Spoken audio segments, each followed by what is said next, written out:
بسم الله الرحمن الرحيم. السلام عليكم ورحمة الله وبركاته. وقت وناكسن دمان أصحابتي ذي قيمة بدن ميل كستو أدونك كتشوكتان موقال كان وحو كميد ياهي موقالada aan kaga hadlayno wax akhriska maanta waxaan ka hadli doonaa sidee ayaan ku bilaabi karaa wax akhrinta xorta ah. marka aan ku leeyahay wax akhrin xor ah waxaan rabaa inaad fahamtid kama hadlayo wax akhrinta kugu qasban ee iskuulada casharadooda aad diyaarinaysid oo kale ama jaamacadaha casharadooda aad diyaarinaysid oo imtixaanka aad ku galaysid oo aad ku qasban tahay inaad akhrisid. laakiin waxaan ka hadlayaa inuu qofkii yeesho dhaqan wax akhris oo joogto ah, inuu qofkii yeesho caado wax akhris inuu yeesho, in qofkii uu bilaabo wax akhrinta xorta ah oo uu akhriyo kutubta kale iyo majaalaadka kale ee uu xiiseeyo. sida daraadeed marka meesha waxaan kugu siin doonaa 6 talaabo oo ka saacideyso in wax akhris xor ah aad bilowdo isla markaana aad joogteyso. in badan naga mid waxa dhacayso wax akhriskii markay bilaabaan kitaabka markay dhaxmarayaan inay uga tagaan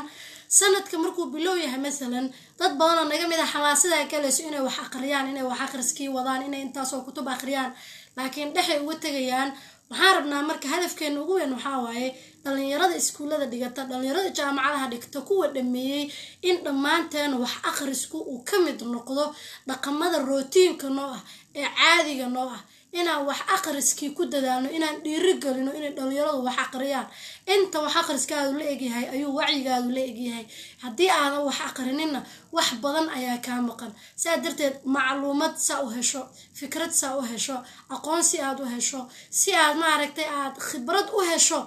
waxaa lagama maarmaan ah inaad wax akhrisid. wax akhrisku wuxuu ku gaarsiinayaa dad kumanaan sano ka hor noolaa ayuu inaad la noolaato kugu sawayaa. yacni markay kumanaan sano ka hor kutub la qoray aad akhrinayso macnaheedu maxaa waaye sidii qof la caasiray oo la joogay oo kale qofkaas oo kale. wax akhrisku wuxuu siyaadinayaa aqoontaada, wuxuu siyaadinayaa kalsoonidaada naftaada ku qabtid, sidaas oo kale wuxuu siyaadinayaa kaydka aqooneed ee aad haysatid. marka buugaag kala duwan, afkaar kala duwan aad akhrinaysid, kaydkaada aqoonta uu buuxaa. wax akhriska wuxuu kaa saacidayaa haddii aad macallin tahay ama aad rabto inaad noqoto, haddii aad rabto inaad dad wax u sheegto, in dadkii waxaad u sheegta aad hesho. dadka qaar war raqiis ah ayay meelaha la taagan yihiin, laakiin qofka wax akhriyay dadka wuxuu u sheegayaa wax dadka faa'iido u leh, asagana waxay ka caawinaysaa inuu dadka agtooda uu ku yeesho magac iyo maamuus maadaama uu wax ku soo kordhiyay. wax akhriska waa furaha horumarkaada, waa furaha horumarka ummadda. wax akhrintu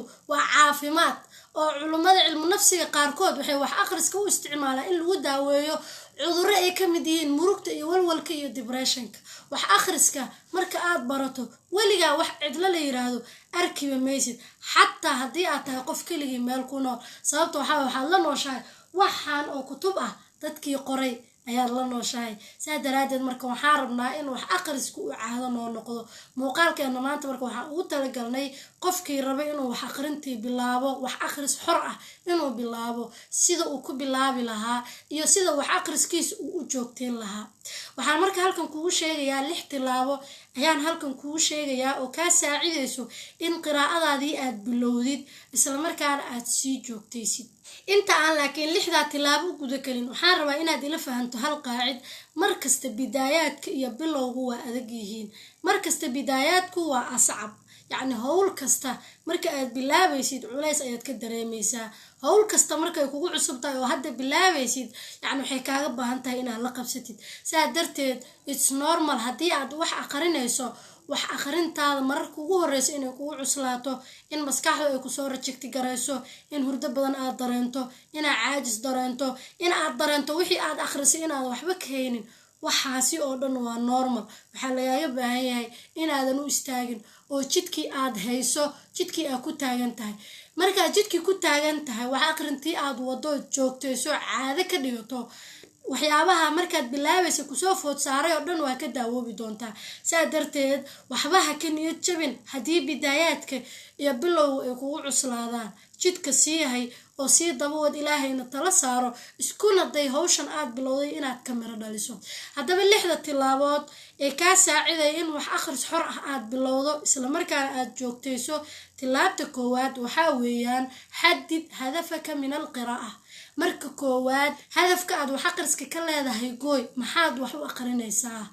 limaada alqiraa'ah ayada naftirkeeda muuqaal aan kasoo samayn doonaa aan uga jawaabayno maxay tahay inaan wax u aqrino maxaan wax u aqrinaynaa miska aqrinaynaa oo keliya haddii markaa aad wax u aqrinaysid in lagu yiraahdo qaari baa tahay ama hebel maaragta buugan iska aqri uun ay kaa tahay wax aqrintaada ma sii joogteynaysid waxaad u baahan tahay inaad calaamayso hadaf aad rabto inaad gaarto oo aad soo taabato inaad calaamayso ayaad u baahan tahay masalan inaad wax u aqriso maadaama aad taariikhda xiisayso oo rabto inaad taariikh badan ogaatid inaad wax u aqrisid fikrad iyo aqoon meel lagugu sheegay inaad soo heshid inaad wax u aqrisid inaad aqoontaada siyaasid si aad dadka wax aqoon leh aad ula hortagtid inaad wax u aqrisid inaad luqadaadii kor u qaadid oo waxyaabaha luqada kor u qaada waxaa kamid ah qofka inuu wax aqriyo xadid hadafaka min alqiraa'a haddii kitaab aad soo qabanaysid xataa isku doorta kitaabkan maxaa rabaa inaan u aqriyo kitaab ka hadlaya ayaad soo qaatay masalan caafimaad maxaad rabtaa inaad gaarto oo soo ogaato kitaab taariikha ayaad aqrinaysaa maxaad rabtaa inaad taariikhdan ku ogaato yacni marka koowaad hadaf ka yeelo wax aqriska iska aqriyaysan kaa noqonin saasoo kale buwaag badan oo aqriyaana aysan kaa noqonin isweydii su-aasha ah limaada alqiraa'ah haddii aadan hadaf lahayn wax aqriskaada waa laga yaabaa inaad bilowdo laakiin ma sii socon doono sababta waxaa mataqaan waxaa la yidhahdaa maalin ayaa gabar waxay u timid nin xakiim ah oo wada dhaxbartankeeda taagan isgoys ah dhex taagan markaasay tiri adeer jidkan inta maan ka qaadaa mise intaan ka qaadaa ii sheeg yacni jidkan isgoyskan wuxuu leeyahay jid inta loo raaco iyo mid inta loo raaco ayuu leeyahay odaygu wuxuu yidhi ii sheeg meesha aad u socoto si aan kuugu tilmaamo jidka ku aadisan يعني هدي دينا عن أدو سعوتنا جدك كوادي سنة كوت المام هذا دينا عن مال كمية أسعوتنا جدك كوادي سنة كوت المام يعني إيش هيك هلك أدو سعوت قبل ده وحيكون هذا مال أنا سعود متشري جد لقيت المام عن إسكاقه يعني هدف أي ربطه مال أي ربطين يجارته مجيرته وذي وحيكون يرحكيم كحكمة بدنا هذا مال كوت المام متشري جدك كاسه هربحة إسكاقات صوته حاول إلى مال أو سعوته مجيرته ماشي كهرت ما دسكاقري هذه مركي قراءة أيصل لهين هدف أيصل لهين وح عذرتين سواقة وتأمات جارتو أيصل لهين وح كدي رجل إنه إسلالها وح كجون جار أيصل لهين تمركي دم بحس على سائل المالات قادو يسود إسكفريساتو أي نقولها مركي تلعبت كود وحاويان حدد هدفك يوتشيت القراءة كلها هاي حدد وعدين talada labaad ama talaabta labaad ee ka saacidayso inaad wax akhriskaadii aad bilowdo joogtayso waxa weeyaan ku bilow majaal ama qayb aad jeceshahay akhrinteeda yani marka ugu horeyso wax akhrisku kugu cusub yahay buugi ka soo horbaxa ha aqrinin laakiin majaalaad iyo meelaha xiisayso soo ma jiraan midalan in badan naga mid waxay ka helaan taariikhda ayay xiiseeyaan qisaska ayay xiiseeyaan qaarkood waxay xiiseeyaan horumarinta nafta iyo waxyaabaha guusha ay ka hadlaya qaarkood waxay xiiseeyaan tarbiyadii iyo qoyskii iyo guurkii ayay xiiseeyaan yani majaal aad jeceshahay akhrintiisa ku bilow inaad wax ka akhrisid midalan aniga waayigii ugu horeeyay aan wax akhrinayay inkastoo hadda majaalaadkay way tiro bateen haddana waxaan jeclaa oo ku bilowday akhrinta qisaska iyo sheekooyinka waxaa xasuustaa kutubtii ugu horeeyay akhrintooda aan bilaabay waxaa ka mid ahayd kutubta suwar min xayaati saxaaba ayadoo af carabi ahaan xataa ay ugu adkaayeen ayaan haddii isku dayay saxaabigan qisadiisii bal inaan wax ka fahmo inaan qisooyinka saxaabada aan baarbaaro waan dhageysan jiray waan akhrin jiray saasoo kale kutubtii ugu horeeyay aqriyo waxaa ka mid ahayd kitaab yar oo la yiraahdo qisooyinka kuwii guuleystay oo aan xasuusto qisadii Thomas Addison kii korontada soo alifay Al-Izz bin Abdisalaam sultaan ulama KFC ninkii aasaasay qisooyinka kuwii guuleystay uga hadlayay kutubtaasaan ku bilowday saasoo kale kutubta ku bilowday waxaa ka mid ahayd kutub ma aragtay ka hadlaayo waxyaabaha oo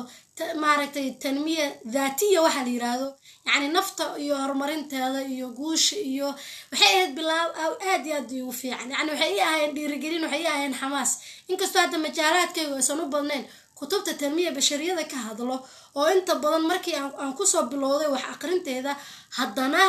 waxay ahaayeen kutubtii aan ku bilowday midalan kitaabka yar waa kitaab af Soomaali lagu tarjumay waxa la yiraahdaa ayqid qudraatak wasnac mustaqbalak waxaa sameeyay Ibrahim Fiqi kitaabka yar oo kale ku dhiirigelin kan oo kale waxa la yiraahdaa dariiqu ila al-imtiyaaz dariiqa guush waa la tarjumay ustaad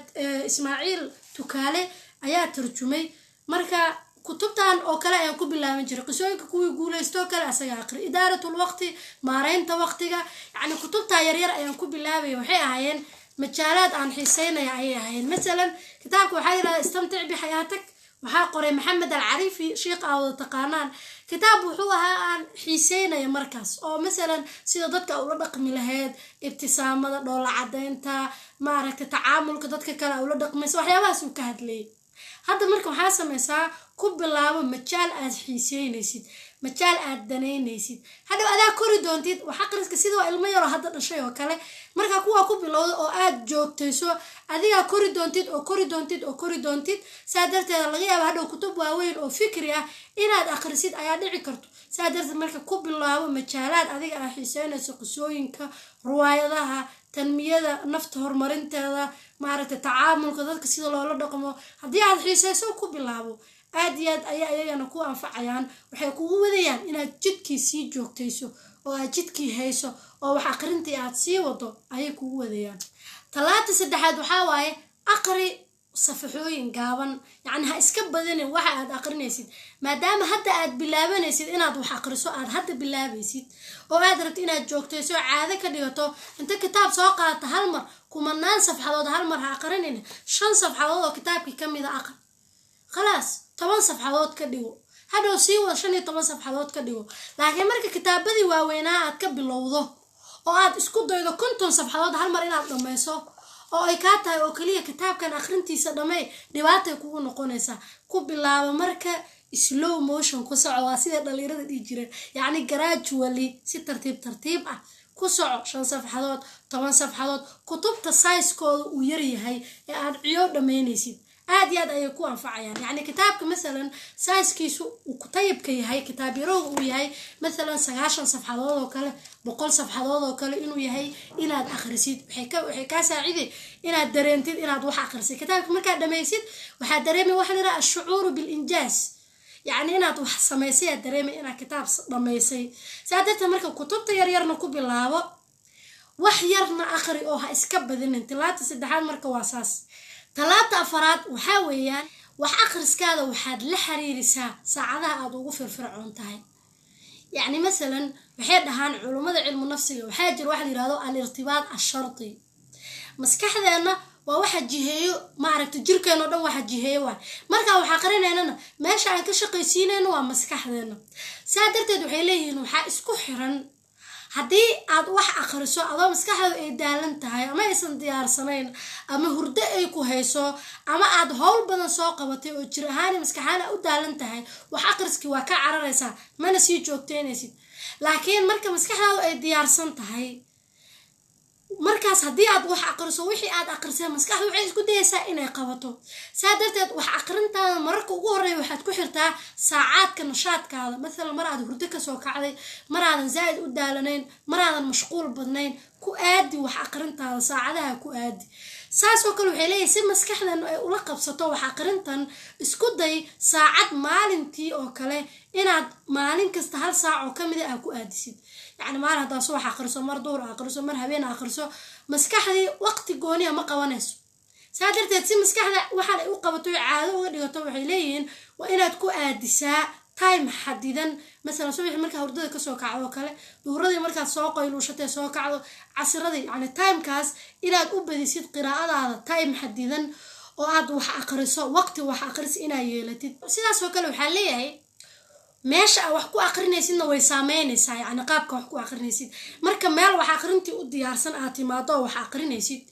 iyo marka aad telefishinka hor taagan wax aqrinaysid ama mobile aad isticmaalay wax aqrinaysid ama adigoo sheekaysan wax aqrinaysid way kala duwan tahay saadarteed waxay leeyihiin jawiga aad wax ku aqrinaysidna waa inuu yahay jawi diyaarsan oo ku haboon wax lagu aqriyo mesela ina maktabadii aad booqatid hadaad maktabada helaysid hadii kale meel ka dheer sariirtaada hurdada ama meesha aad ku ciyaarto ama telefishinka ama mobilka aad game ka dheelayso meel ka dheer wax aqrintii ku bilow si maskaxdii ay ula qabsato oo wax aqriskii ay caado uga dhigato talaabta shanaad waxay leeyihiin waa inaad ka faa'iidaysataa waqtiyada firaaqada si wax aqrinti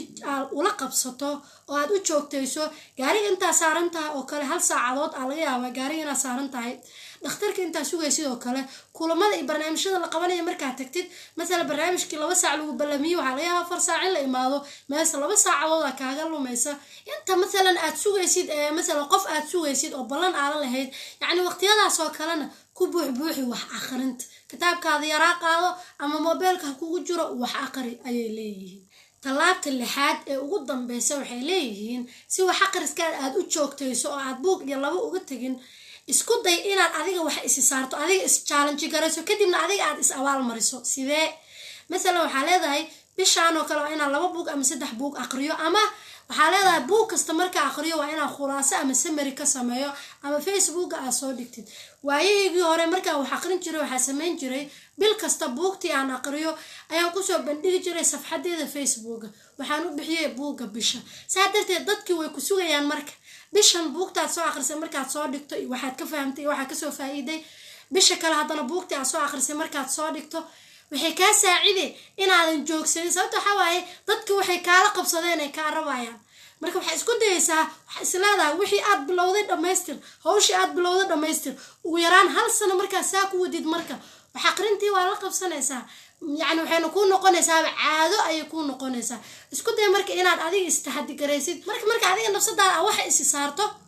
wixiina aad ka guul gaarto waxa loo baahan yahay hadana inaad naftaada abaal marisid reward yourself naftaada abaal mari buugan markaan dhameeyo intaas oo saacadoodaan meelaha lagu nasto aadaya buugan markaan dhameeyo waxa aan fahmo naftaada waxay jeceshahay ku abaal mari lixda tilaabo waxay ka saacidayaan inaad wax aqrintii bilowdo oo aad joogtayso oo aad sii wado waxa marka ku soo gabagabeynaya hadalkii aan ku bilaabayo daa'iman bidaayadka culays ayaad ka dareemi doontaa laakiin ha u istaagin